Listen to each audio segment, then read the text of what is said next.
Good morning and welcome back to Empty Cloud Monastery. So my name is Bhante Suddhaso, and this morning we'll be going through one of the Buddha's more well-known discourses, the Karaniya-Metta Sutta. So we can start by paying homage to the Buddhas, and then I'll go through the discourse in Pali and giving some translation and explanation as we go along. And then I'll take any questions you have at the end. So we'll start with homage to the Buddha. Namo tassa bhagavato arahato samma sambuddhassa. Namo tassa bhagavato arahato samma sambuddhassa. Namo tassa bhagavato arahato samma sambuddhassa. Buddhang dhammang sanghang namassami.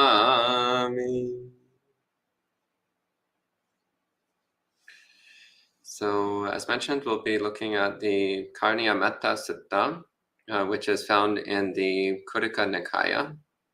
So, in the Sutta Nipata, as well as in the Khuddaka. So the Khuddaka is a selection of some very important short discourses from the Khuddaka Nikaya. And this discourse is one of the most commonly recited suttas in Theravada Buddhist monasteries, and also very commonly referenced to and studied as giving a good basic outline of both how to prepare the mind to cultivate metta, loving kindness, and also how to actually go about practicing metta. So I'll start by going through this discourse word by word and giving some explanation of the meaning of each word, each phrase, and how it all fits together. And then I'll take questions at the end. So the text begins, Karaniya-Metta Kusalena yantang santang parang abhisamecha. So Karaniya atta kusalena. Karaniya means to be done. So something which should be done or can be done. And atta kusalena. Atta means goal or benefit, and kusala means, most commonly we use the word kusala to mean wholesome, in the sense of that which is morally good. But kusala is also sometimes used in a more neutral sense of just meaning skillful or to be proficient at. So atta kusalena means by one who is kusala, so one who is skilled at or proficient in, atta. So atta here, again, meaning benefit or goal. So the word atta in the suttas, it's used in usually one of two ways. So one way that it's used is in, again, the more common way of benefit or welfare. But atta is also sometimes used to mean the final goal of Buddhist practice. So atta is the goal of complete awakening, of completely purifying one's heart of all defilement. So atta kusala then can mean someone who has some skill, some proficiency, some understanding of how to bring benefit both in an ordinary worldly sense, but also in terms of developing the path to awakening. So then the Buddha is saying here, this is what is to be done by somebody who is has some proficiency in understanding what's wholesome, has some ability to know what's right and what's wrong. And the next phrase here, yantang santang parang abhisamecha. So santa has the meaning of peaceful. And pada has the meaning of path. So the path of practice, the peaceful path that we follow. And abhisamecha, this is from, actually the root here is simply aya, which means to go or to move. But it has the prefix abhi. So abhi has the sense of superior or lofty or exalted. So abhisamecha means one who has set forth on. But again, it has this exalted sense, this very lofty sense of having a deep, thorough, and profound commitment. So yantang santang parangabhisamecha means one who is thoroughly committed to the peaceful path, to the path of peace. And of course, in a Buddhist sense, when we talk about peace, we're not just talking about the opposite of war, but also we're talking about bringing peace within our own heart. So recognizing that even if we're externally nonviolent, we still have within our own heart this constant, ongoing conflict and hostility, which naturally arises from any kind of mental contamination. So any kind of desire, aversion, and delusion generates this internal conflict, this internal lack of peace. So to be committed to the path of peace also means to trying to pacify our own heart. So right from the start here, the Buddha is making it clear that the practice he's about to describe, so the practice of metta, is something which is for one who is committed to attaining awakening, someone who's committed to cultivating the purity of heart, the pacification of the heart through Buddha's practice. Then the next line, Sakko uju cha suhuju cha suvicho cha samudu anatimani. So sakka has the sense of respectful or careful or considerate, and also has the sense of to be competent. So sakka, again, it's hard to pick a single word here, so it's important to know this range of meaning. So competent, considerate, careful, respectful. It has all of these meanings. So here the Buddha, by the way, is beginning to give a list of attitudes and activities to develop prior to one's meditation practice. So he's not yet getting to the point of actually describing metta meditation per se, but rather he's talking about how to prepare the mind to be able to cultivate metta.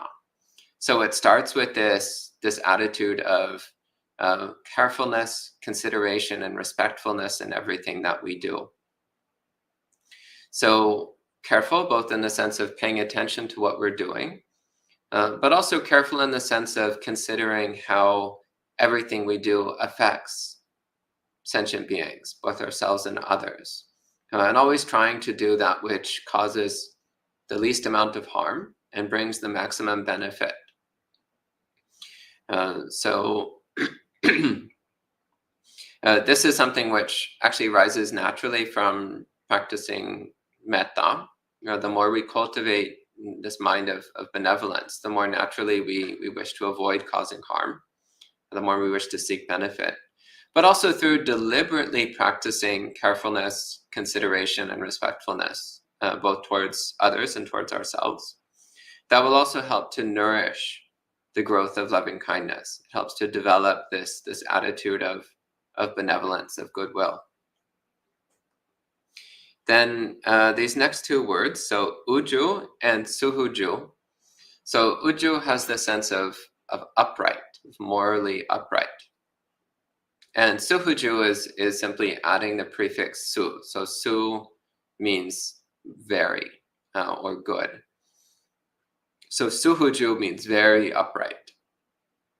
So the Buddha is really emphasizing his point here of this commitment to morality, this commitment to harmlessness, this commitment to always trying to do that which is wholesome, that which is morally correct. And in Buddhism, morality quite simply means not harming anyone and trying to bring benefit to everyone within our sphere of influence. The next word is suvacho. So suvacha, again, we have the prefix su, which means good, and the word vacha, which means speech. But suvacha, it doesn't have the surface level meaning of good speech or well spoken, but rather it means one who is easy to speak to. So su also has the meaning of easy. So suvacha means easy to speak to. And this is something which is mentioned in many suttas as being a very important part of our spiritual practice, is the willingness to receive instruction and correction from others. So the quality of suvacha, or sovachasata is how it's written in some other suttas, is the quality of being easy to admonish, easy to instruct, of easily receiving corrections and advice from others. And this is necessary if we want to make progress on the path. If we just rely upon our own opinions and ideas, then we won't get very far. So it's very important to be open to advice and correction from others. Next, the word mudu. So mudu simply means gentle. So again, in all of our interactions, we should always try to be gentle. And the next word, anatimani. So atimana means conceited, so arrogant, so self-centered, excessively fixated on ourselves. So anatimani means not conceited, not arrogant, not self-centered. And actually the entirety of Buddhist practice is about letting go of self-centeredness. But with metta practice, with loving kindness, this is particularly relevant because we're trying to wish well for everyone. And for that to be possible, we need to relinquish our fixation on me, our fixation on ourselves. Then the next word is santusika. Santusika means contented. So completely contented or satisfied with things just as they are. So this also is a very important aspect of our practice, this willingness to be content. So not constantly seeking for more or better, but just accepting that this is the way things are and it's okay. So this cultivates a deep sense of peacefulness. When we stop fighting with the way things are, then the mind becomes very peaceful and still and calm. And that also makes it much easier to be kind and gentle to others. So when we can be content with the way things are, then that brings a sense of inner peacefulness from which we can relate to others in that same attitude of peace. The next word is subhara. So this is another fun word. So again, the prefix su, which means easy or good, and the word bhara, which means burden. So subhara means an easy burden. So subhara means to be not a burden on others. So not being too difficult to interact with, not imposing upon others, not making life difficult for other people, but trying to be the kind of person who just fits in easily without causing problems. Someone who's easy to look after, easy to take care of. Someone who doesn't expect very much from others. So this is especially relevant for monks, for Buddhist monks, because we rely on the generosity of others. Then it's very important for us to try to be easy to take care of. But it's also relevant for lay people. So always asking ourselves, am I imposing on others? Am I expecting too much from others? Am I making life too difficult for others? And if so, then we should try to be a little bit easier to be around, easier for others to be with. The next word is appakicho. So appa means few or little, and kicha means duty or responsibilities.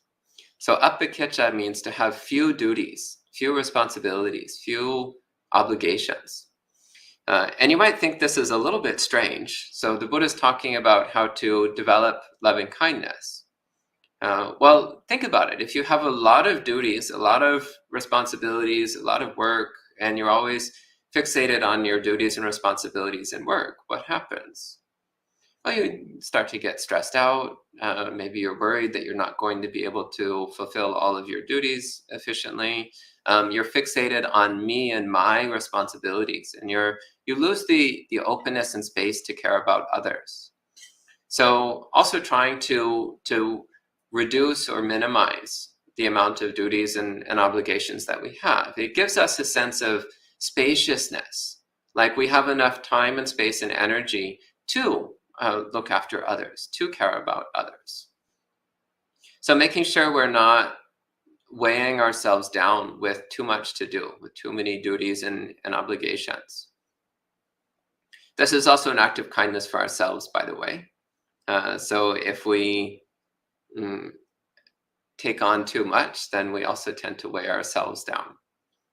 So we don't want to make life difficult for ourselves either, just as we don't want to make it difficult for others. The next word is salahuka vutti. So vutti means one's conduct or way of living. And salahuka comes from the word lahu, which means light, in the sense of lightweight or minimal. So salahuka vutti means to live in a way which is lightweight, a way which is minimal. So not a complicated or lavish or luxurious lifestyle, but a lifestyle which is simple, which is minimalist, which is doesn't require a lot of fancy things, or doesn't require a lot of anything, actually. But to live in a simple way, a minimalist way, a Spartan way. And again, not to take this to an extreme where you're torturing yourself, but just not to live in a way which is excessively luxurious or complicated. Then the next word, santindriyo. So this is the compound of santa, which again means peaceful, and indriya. So indriya, we commonly translate this in English as faculty or ability. But in the suttas, it also has the meaning of one's facial expression or one's outward comportment. So how one's behavior looks from the outside. So santindriya means to always act in a way which is peaceful. So to always have a peaceful expression on your face, to always have peaceful body language, to always try to put forward the appearance of peacefulness and serenity in everything that we do. So with the way we speak, the way we look, the way we move, the way we talk, the way we act, everything, all of our behavior should be peaceful. And the next word is nipaka. So nipaka has, again, a range of meanings. One meaning is subtle. So the opposite of subtle meaning coarse or unrefined. So nipaka means to be attentive to detail, to be doing things in a subtle way. So doing things in a way which is not over the top or flashy or excessive, but rather to be doing things in a way which gets the job done, but without causing ripples, without making a mess out of the situation. So again, this is an element of how we try not to be a burden on others. And the next word, apagabba, is carrying on with this particular theme. So pagabba means to be impudent, so constantly to be pushy, to be imposing on others, to be invasive. So apagabba then means to be unobtrusive, not invasive, not constantly pushing ourselves into other people's space, whether figuratively or metaphorically, but rather to be always restrained, to be invisible. So not always constantly putting ourselves forward, but being willing to fade into the background. And the next word, kulesu ananugiddo. So kulesu, the word kula means a family or a clan or a group of people. And in the suttas, it particularly has the meaning of lay people, as opposed to monastics. And anugiddo means to be greedy. So kulesu anugiddo, so not to be greedy when you're among groups of lay people. So again, this instruction is especially relevant to monastics in that one of our basic practices is that we don't directly ask for things from lay people, except in extreme emergency situations. We don't directly ask for things. And also we want to always be easy to support, so not asking for much, not expecting much, but keeping our needs as small as possible. And actually, one of the ways that you can really weaken lay people's faith in the Sangha is if the Sangha is always acting greedy, like always asking for lots of things or asking for lots of fancy things or expensive things, then people start to get a little bit uncomfortable. Like, why are these monks always asking for things? Things which are above and beyond what's really needed. So practicing this sense of restraint, of not being greedy, even when we have the opportunity to get things, to not be greedy. One of the metaphors the Buddha uses is he says that monks should be like bees. So a bee goes from flower to flower, taking just a little bit of pollen from each flower, but the flower is not harmed. The bee collects everything it needs, but the flowers are not harmed. So the Buddha says this is what monks should be like. We should be like bees, taking just a tiny bit of pollen from each flower, but without harming the flower. But this instruction is also relevant again to lay people. So not being greedy when you're around other lay people. So even if, say, you go to visit someone and you're in their house and they offer things to you, well, again, ask yourselves, what's the proper amount to take? What's the right amount to receive? How can I respect this person's generosity, but without taking too much to the point where they feel uncomfortable? So always considering how are we affecting the people around us, and not to be slaves to our own greed, but always keeping our desires under control. Then the next phrase, this is all one phrase, Nacha kudang samachare kinchi yena vinu pareyo pavadeyong. So nacha kudang samachare kinchi means not doing anything, even something minor. So kudang has the meaning of minor. Yena vinu pareyo upavadeyong, which a wise person would criticize. So before performing any action, we should always ask ourselves, what would wise people think about this? Is this something that wise people would approve of or disapprove of? Would they criticize this? Would they find fault with this? And if it's something which, we're like, oh, wise people would have a problem with this, then maybe we should think about not doing it or doing something different. And then finally, at this point in the sutta, the Buddha gives what we might call a meditation instruction. So a description of the state of mind of loving kindness. So sukhinova kemino hontu sabbe satta bhavantu sukhitata. So sukhinova kemino hontu means may they be happy and safe. Sabbe satta, all beings. Bhavantu, may they be. Sukhitata, so happy within themselves. So sukhita means pleasant or happy, and atta means self. So sukhitata, happy within themselves. So again, wishing, may everyone be happy and safe, and may that happiness be self-reliant. So not the kind of happiness that depends upon something outside of oneself. And then the instruction continues. So ye kechi pana bhutati. So any kind of beings that there are. Tasava tavara. So whether they're weak or strong.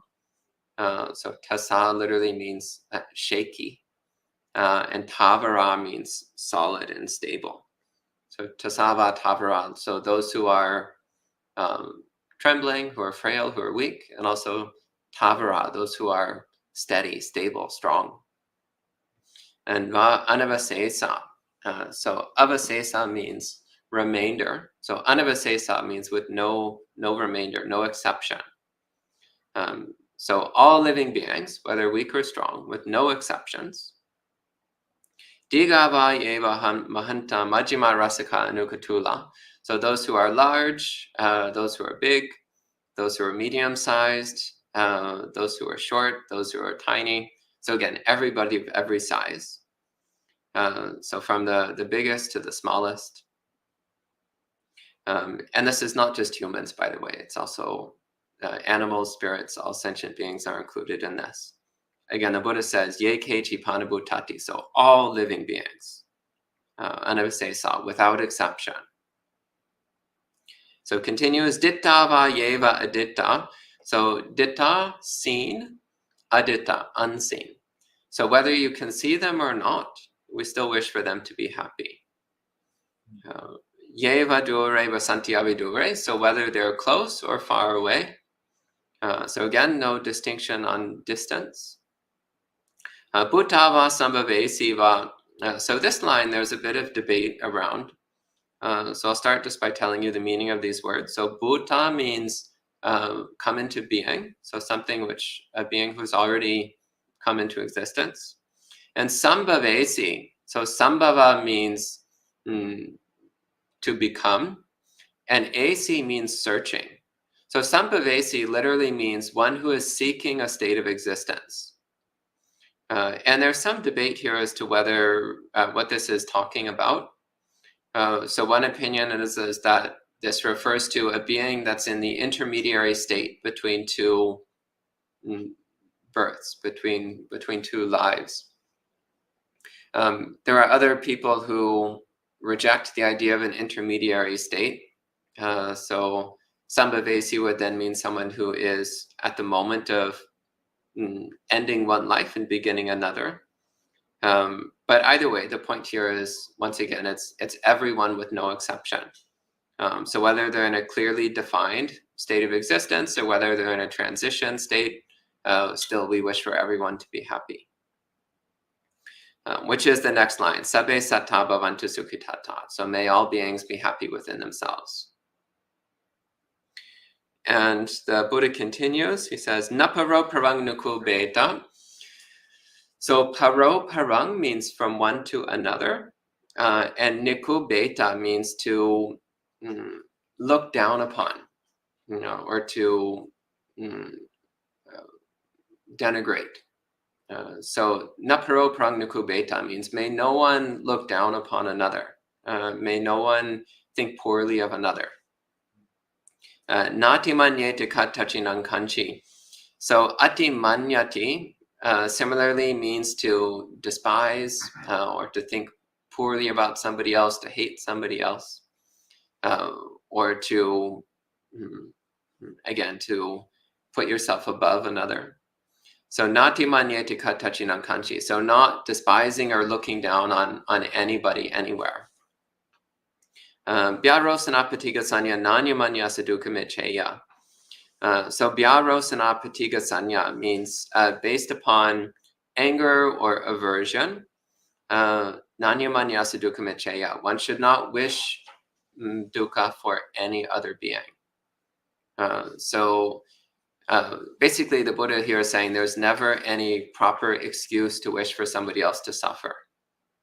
There's never any good reason to wish for somebody else to be in pain or misery or of any kind. No matter what they've done, no matter how unwholesome or evil somebody might be, we still don't wish for them to suffer. We never want anyone to suffer. And then the Buddha gives a very famous metaphor. He says, Mata yatha niyang puttang ayasa eka puttamanurake evampi sababhutesu manasam bhavaya aparimanang.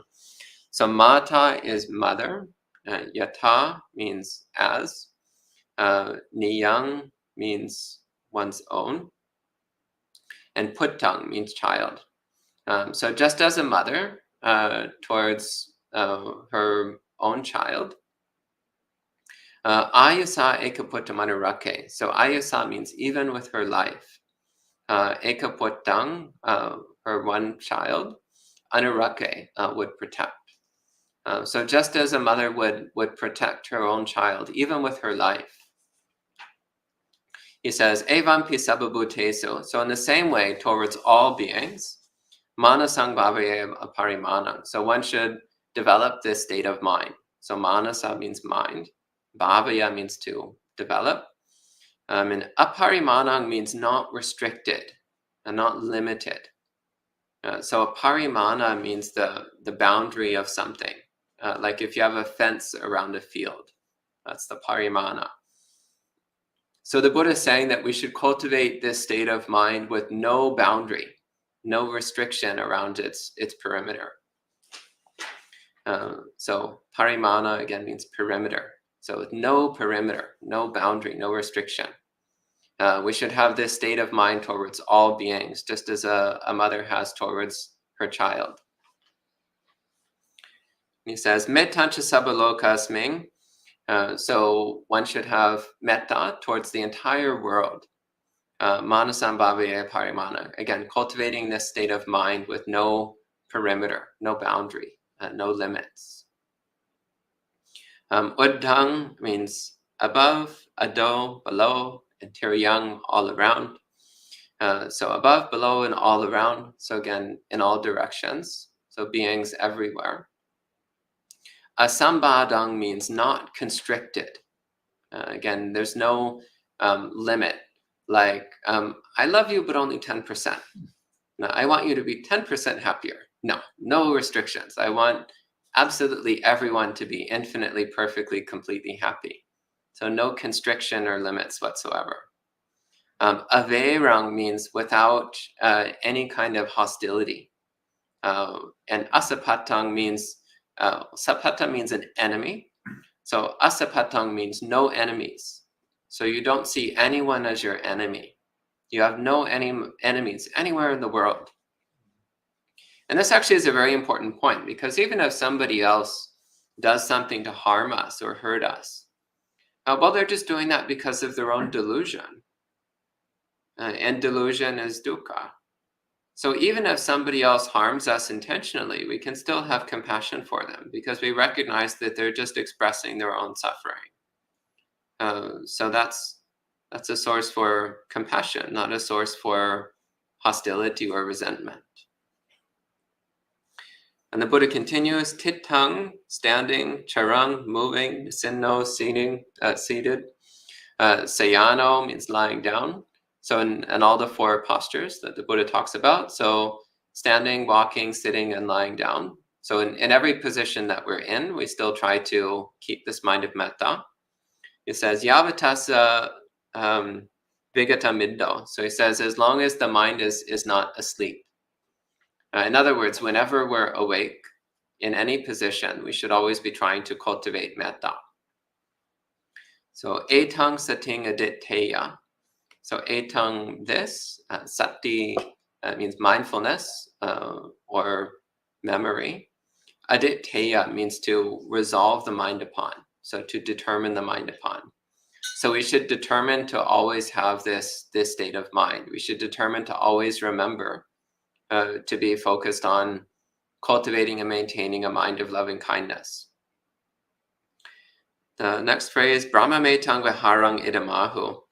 So Brahma vihara, again, is a common word that's used for these four practices, the first of which is metta.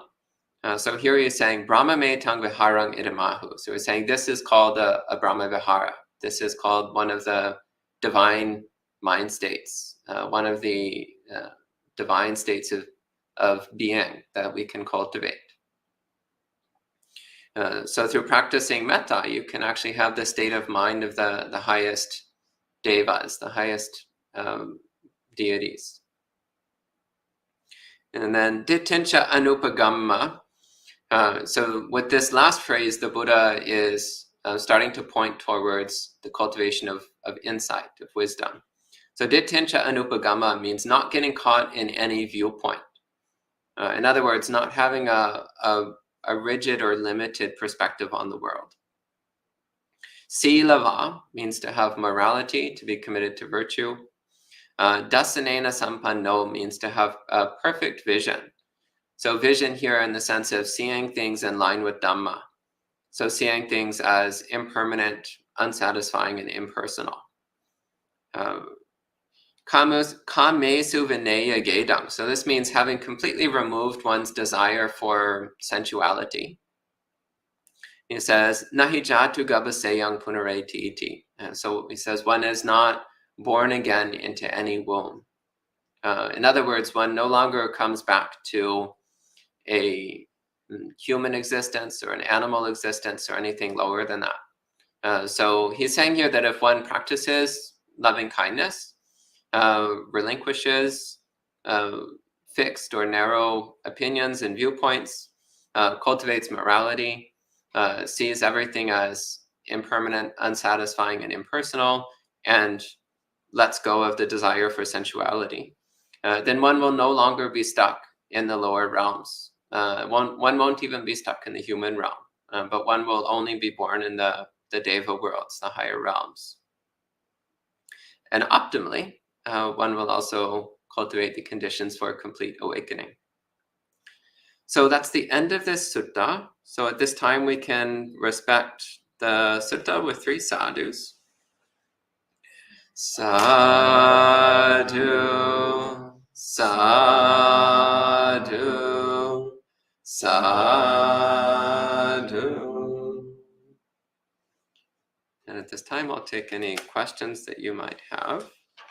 So hello to all the friends joining in online. So hello to Gita, John, Yankee, Morgana, Lo, Deborah, Richard, Kim, Usha, Yi, Bhumika, Charles Lee, Gita Nyana, and Kalpana. So welcome to all of you, as well as to everybody else joining in. And I actually don't see any questions online. Are there any questions in here? Yeah, go ahead.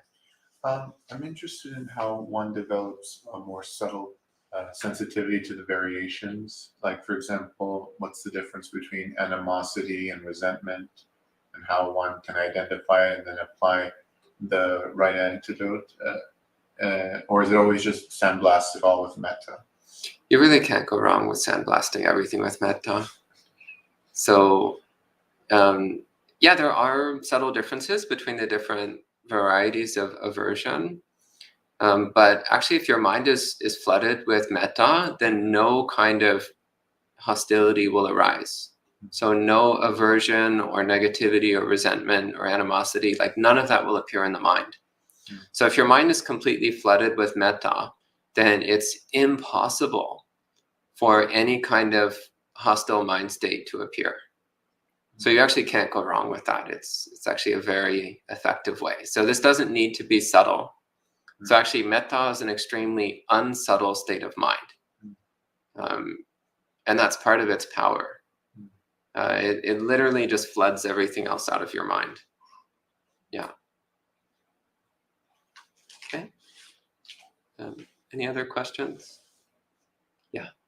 I know you talked about there's some debate about the line, about coming into being, and I've seen it translated as born and unborn as well. And I was just wondering your thoughts about that. Is that part of that debate?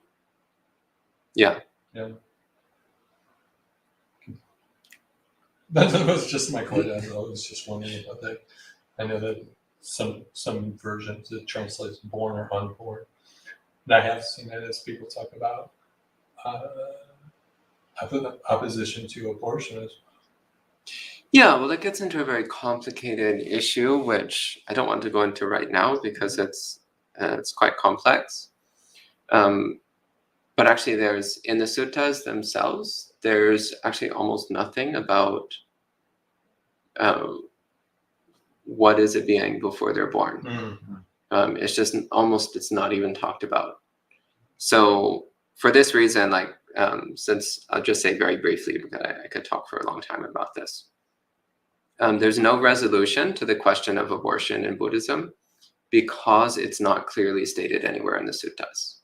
So you'll find lots of different opinions, but none of them are firmly based on anything the Buddha said because the Buddha just didn't talk about it. So in terms of this particular thing, born or unborn, I mean, it's okay, but it's not quite what it says. So Buddha means come into being, and Sambhavesi means seeking to become. So it's slightly different from saying born and unborn. It is. Because actually I would say that somebody who's already appeared in a body would be Buddha. So yeah, I wouldn't go there. Okay. Yeah. Think about that. I think it's better just to take the basic point here the Buddha's making is that this includes absolutely all beings in every state of being. So that it's not restricted to any one particular category of being, but it's meant to be absolutely all-inclusive. That's the underlying point. Okay. Thank you. And there's a question here online. So Ristray says, if giving up sensual pleasure can lead to being born in the Deva realms, don't the Devas live in almost constant sensual pleasure? Actually, it depends upon the Deva realm. So the lowest of the Deva realms are basically an upgrade from being human. So they're not dramatically different from humans. It's just like human life with all the unpleasantness removed. But as you go up from there, then the Deva realms become increasingly refined and subtle. And by the time you get to the Brahma realms, so the Brahma realms are not sensual at all. The Brahma realms are actually about being constantly in the state of metta, karuna, mudita, upekkha. So the Brahma beings are not sensual in any way. So when the Buddha talks about letting go of sensuality, leading to rebirth in these higher realms, actually that naturally would point to the Brahma realms or higher, because those are the realms where there's no sensuality at all.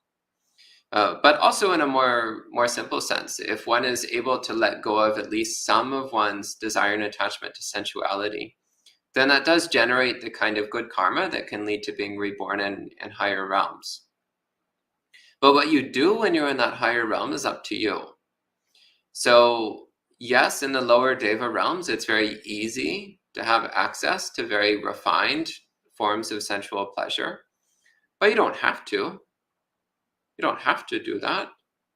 So there are many Devas who are committed to meditation, who are followers of the Buddhas, who practice the Dhamma, even as Devas. There's many suttas which talk about Devas attaining stages of awakening, listening to the Buddha's discourses and having breakthroughs in understanding. So you're not obligated, even if you're born as a Deva, you're not required to spend all your time partying. I mean, you can if you want to, but you're not required to. And I don't see any other questions. Anything else from the monastery residents? No? Okay.